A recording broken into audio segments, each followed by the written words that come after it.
Have you ever found yourself in a situation where you wanted to say no, but somehow ended up saying yes? It's a common struggle, one that many adults grapple with daily. The power to refuse to draw a line in the sand is not always as easy as it seems. Consider the reasons we often find ourselves saying yes when we mean no. Perhaps it's the fear of disappointing others or the fear of conflict that makes us hesitate. Maybe it's the desire to be liked, to be seen as agreeable and easygoing.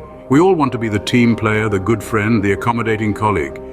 But what happens when we don't say no when we should? We risk overextending ourselves, fostering resentment, and even damaging our own well-being. If you've ever found it difficult to say no, you're not alone. But the power of refusal can be liberating. Imagine John, a hard-working individual who always tries to please everyone around him.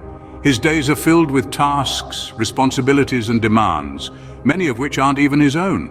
He's a yes man, always willing to lend a hand, always ready to take on another task. But behind this accommodating facade, John is struggling. He's stressed, he's overworked, and he's on the verge of burnout. Picture a typical day in John's life. He wakes up early, already besieged by requests and responsibilities.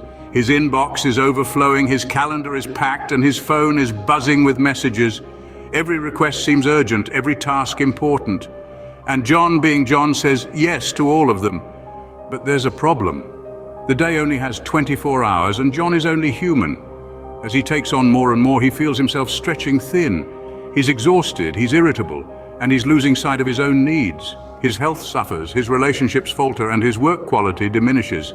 Yet he can't seem to stop. He's trapped in a cycle of overcommitment and overwhelm. Now let's pause here. What if instead of saying yes to every request, John started saying no? What if he prioritized his own needs, his own health, his own happiness? What if he set boundaries and stuck to them? Imagine the transformation. John, once overworked and stressed, is now vibrant and energized. He's more productive, more focused, and more satisfied with his life. He's not just surviving, he's thriving. All because he learned the power of a simple two-letter word, no. John's story is a powerful reminder that sometimes saying no is not just an option, but a necessity. It's a lesson in self-care, in setting boundaries, and in respecting our own limits. It's about understanding that we can't be everything to everyone, and that's perfectly okay. So the next time you find yourself overwhelmed by demands and responsibilities, remember John, remember the power of no, and most importantly, remember to take care of yourself. Saying no can be powerful. It's not about being selfish or rude, but about setting boundaries and prioritizing your own needs. Embracing the power of no can be a game changer in our lives. Picture this. You're not just refusing a request or turning down an invitation. You're actively choosing your own well-being, your peace of mind, your precious time. In this fast-paced world, we often find ourselves stretched thin, trying to be all things to all people. But when we learn to say no, we prevent burnout, we put a stop to feeling overwhelmed, we make room for things that truly matter, and let's not forget relationships.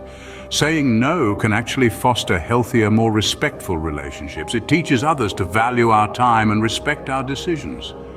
It's not a negative act, it's a positive and empowering one. By learning to say no, we can take control of our lives and make decisions that truly serve our best interests. Today, we've explored the struggle many of us face when it comes to saying no, and the power that comes with overcoming this challenge. We've journeyed through the labyrinth of refusal, understanding its complexity and the discomfort it often brings. Yet, amidst that discomfort, we've discovered an empowering lesson. The ability to say no is not just a right, but a tool for self-preservation and personal growth. We've delved into the strength that lies within this two-letter word and its capacity to redefine boundaries, command respect, and bring balance into our lives. Saying no isn't always easy, but it's an essential skill in our personal and professional lives. It's a declaration of self-worth, a testament to our autonomy. As we wrap up, let's carry forward this newfound understanding and start practicing the art of saying no. It's time to assert ourselves, to honor our needs and desires. Remember, it's okay to say no. In fact, sometimes it's the best thing you can do for yourself and for those around you.